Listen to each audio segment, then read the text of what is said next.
I know I've been spending a lot of my time lately focusing on the New York Knicks, but I have to do a video giving a shout out to the New York Rangers today as they crept their fans a little bit closer and a little bit closer to the edge in the first two periods today, and then talked everybody off the ledge in the third period in a dramatic, historic, relatively shocking victory today that advances the Rangers past the Carolina Hurricanes and into the Eastern Conference Finals. They're going to play either the Boston Bruins or the Florida Panthers, and they get a little bit of time off while the Bruins and Panthers will play a Game 6 and perhaps a Game 7, so they can rest up after a exhausting second round series with Carolina that was kind of disguised as a possible sweep.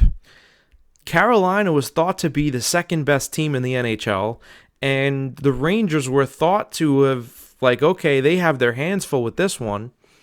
But the Rangers coasted through the first round against Washington, and they win game 1 against Carolina 4-3 at home.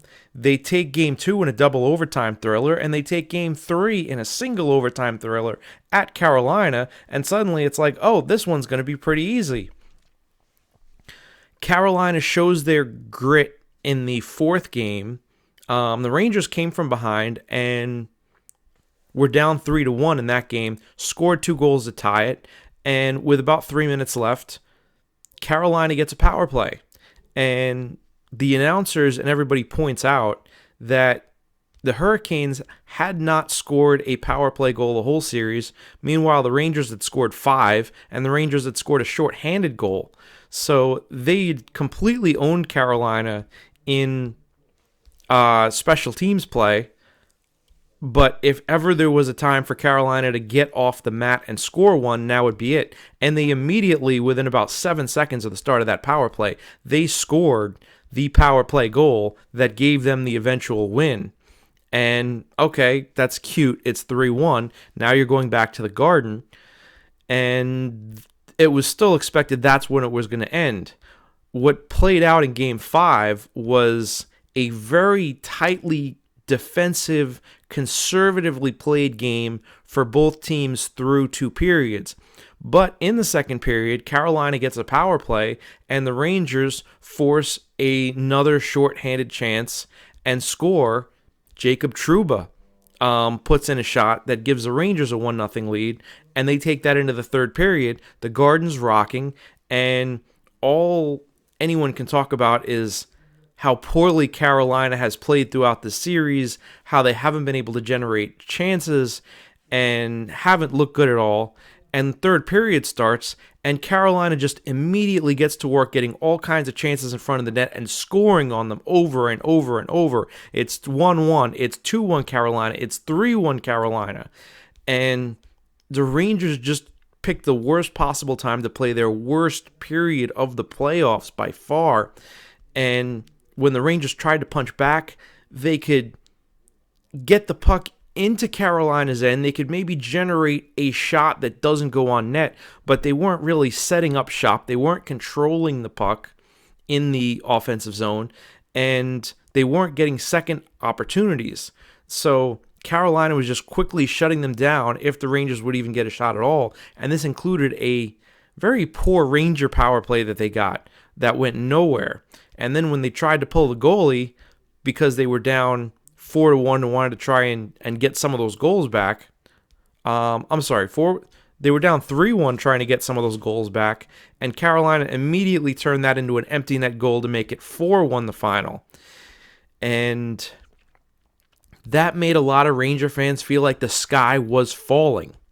So that takes you to Game 6 in Carolina, where you figure there's a good chance the home team carries the Hurricanes into Game 7, and then you have a do-or-die situation at the Garden where everybody's sphincter is tightening, and the Rangers then have to find a way to win where there's no safety net anymore. The 3-0 safety net went to 3-1 and 3-2, and there's this feeling like the wheels are coming off. But the Hurricanes learned the hard way tonight that it's not easy coming back from 3-0. There's so many things that have to go your way. Now, we're on the 20th anniversary of the Yankees blowing the 3-0 lead to the Boston Red Sox.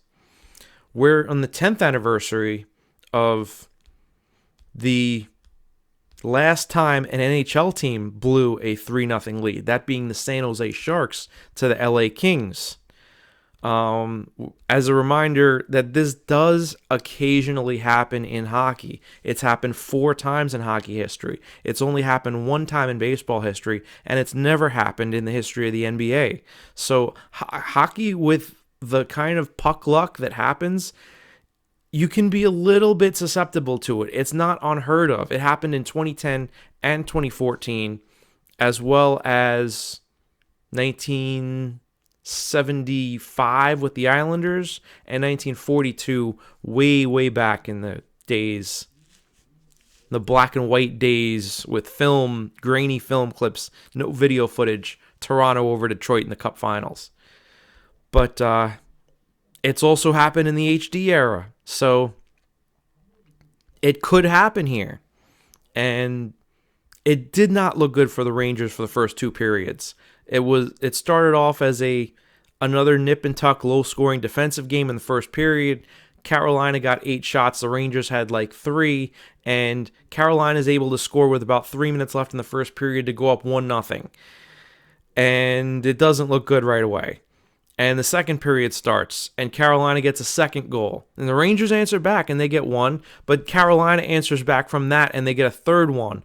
And that was an odd man rush after the Rangers had sustained some pressure, couldn't score, and it looked like, hey, maybe the Rangers are taking control of the game. They got a goal, and now they're putting pressure on. And then before you know it, Carolina's got a breakaway to the net, and they score on it, and it's 3-1. And they reassert control back, and it looks like, okay, this is going to be a long night. Then the Rangers are trying to apply pressure in the second period, down 3-1. And they get a shot on net that trickles through.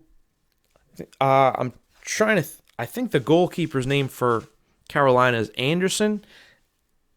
He tried to make a save. It trickled. I don't remember if it was off his arm or through his pads, but it rolls behind him, and it's rolling into the goal mouth. And as the puck is crossing the line, a Carolina defender reaches in with a stick and drags it back into play. And all the Ranger players are pointing and pointing. We scored that. That went in. They go to the replay, and you can see like half the puck is over the goal line and half the puck is not. That is not a goal. And at that moment, it looked like it was destiny for Carolina, that they're going to hold on to this lead. They're going to bring it back to New York for Game 7.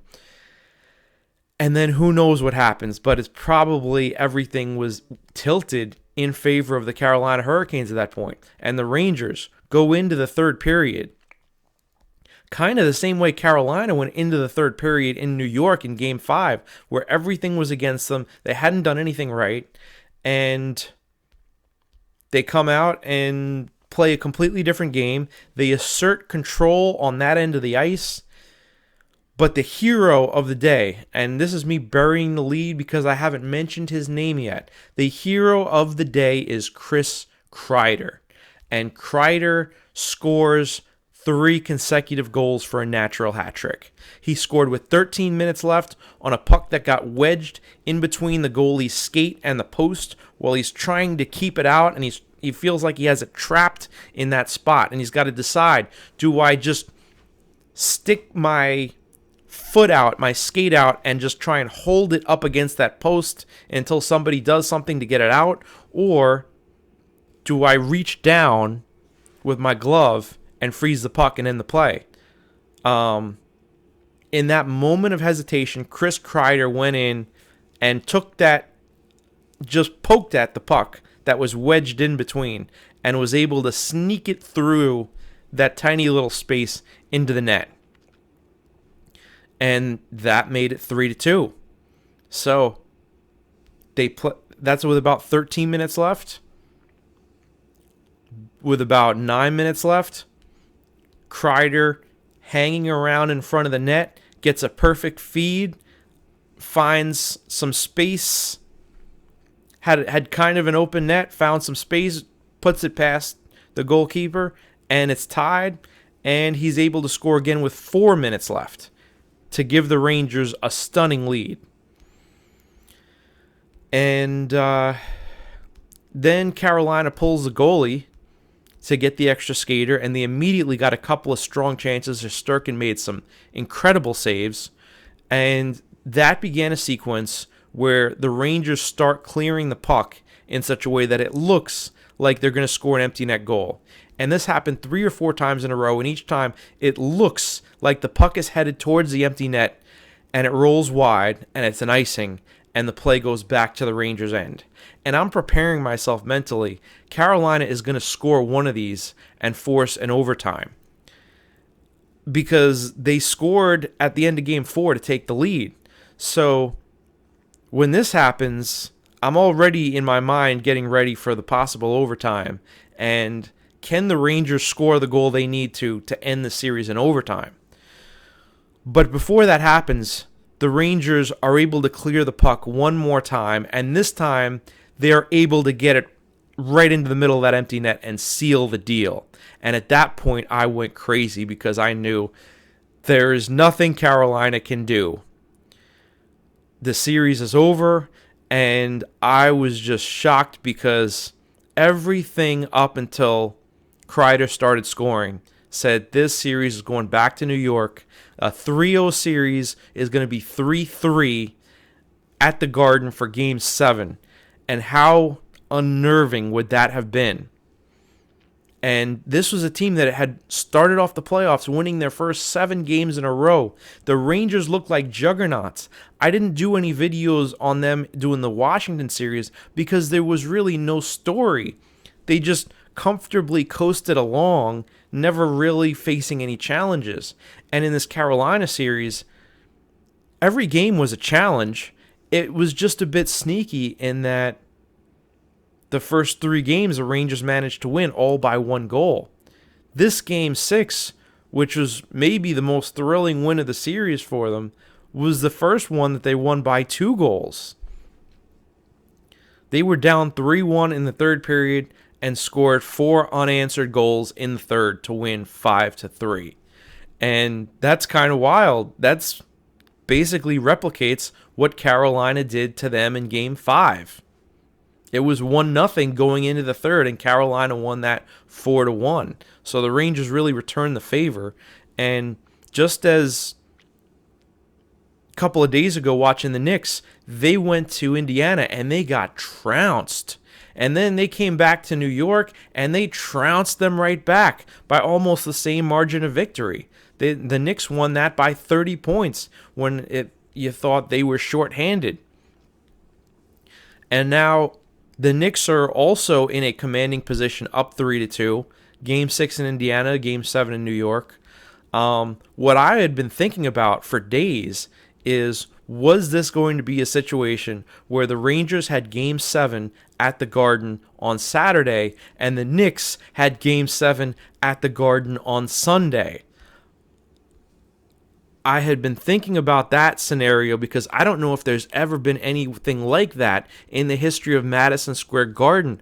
I'd call it Armageddon, but it was not to be because the Rangers put Carolina out of their misery in dramatic and spectacular fashion, and Kreider doing what he did, scoring the hat trick, puts him in the pantheon with Mark Messier.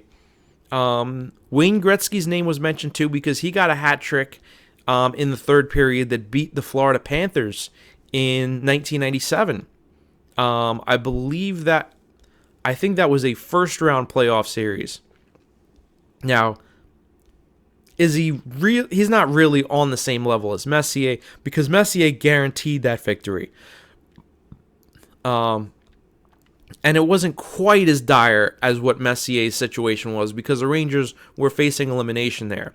But there is a psychological edge when you go up 3-0, and when you start to lose the psychological edge and everything starts to feel like it's tilted in favor of the other team as they get to 3-1 and 3-2, and now they have a lead in Game 6, it starts to feel like this is an inescapable thing that you're destined to choke this away. And it can be tough to reverse that mojo, and that is what Chris Kreider did, giving all the Ranger fans this tremendous sigh of relief. So this could be a memorable and historic moment on the way to a possible Ranger Stanley Cup. They're moving on to the Eastern Conference Finals. They still have home ice advantage. They are still the best team in hockey. They look like they lost a step or two in Game 5 especially, and in most of Game 6. But the way they responded in that third period makes you think they should be able to reset things. It's going to be a new series. They should be able to get back to what they did best, how they got up 3-0, and how they swept Washington. And we'll see whether they're facing Florida or Boston. It would take a lot for the Bruins to come back and win, but they blew a 3-1 lead on Florida last year. Maybe Florida blows a 3-1 lead to Boston this year. We'll see. Should the Knicks advance, they'll play the Boston Celtics. It's possible the Rangers could advance and play the Boston Bruins. That would be something. We could still have a Game 7 at the Garden in this round, in this weekend, but it would be the Knicks, should they lose to Indiana. And, of course, I'm keeping a close eye on that, too. But tonight is for Ranger fans for a dramatic, thrilling comeback victory that a lot of people never saw coming.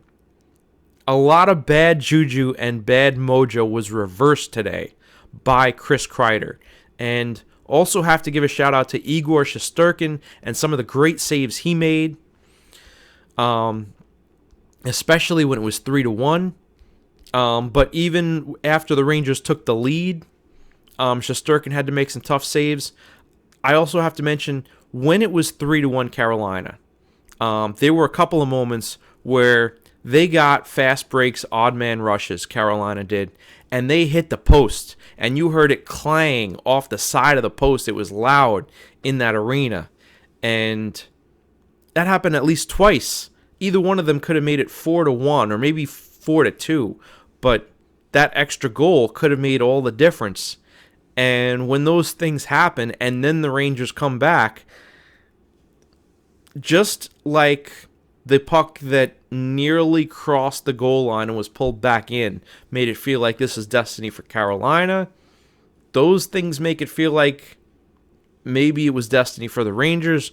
But sometimes hockey is just a mismatch of crazy, odd, and weird things, and we use the convenient one, the one that's convenient to the narrative that unfolds, to kind of tell the tale.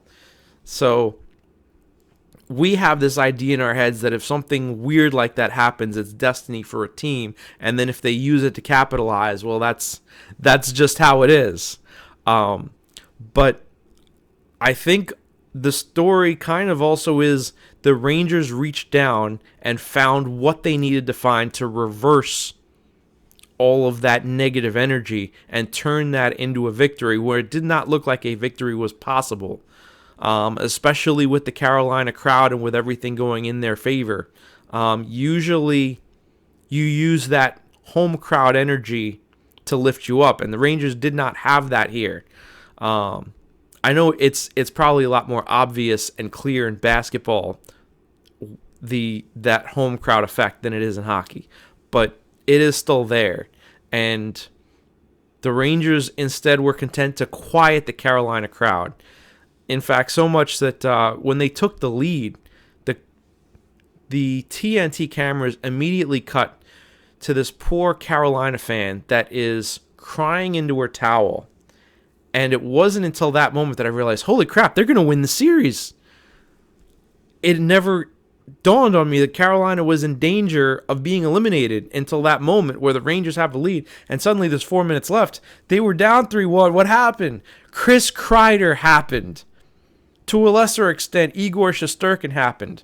But it also happened because the Rangers were able to sustain pressure in the Carolina zone in the third period in a way they had not been able to do for several periods before that. They couldn't do it in the first or second period of Game 5. They couldn't do it in the first or second period of Game 6, and they really couldn't do it at all in Game 5.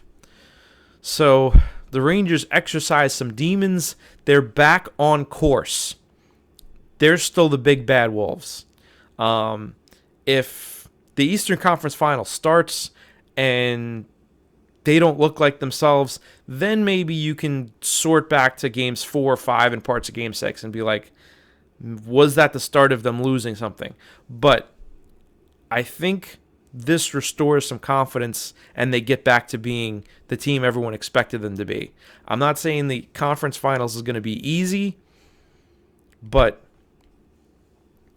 I think the Rangers should be able to go back to showing a little more fight and heart, like expected of them prior to that drop-off after going up 3-0. And I'm definitely looking forward to seeing it. That's all from here, and I'll probably be back after the next Knicks game, which is tomorrow night. Hopefully, we're talking about the end of that series. But what I expect is that Indiana fights back on their home court and forces a Game 7 in New York. The Knicks, as tough as they looked at home in Game 5, you always have to question, do they have enough guys? But we'll get into that when the time comes. Peace.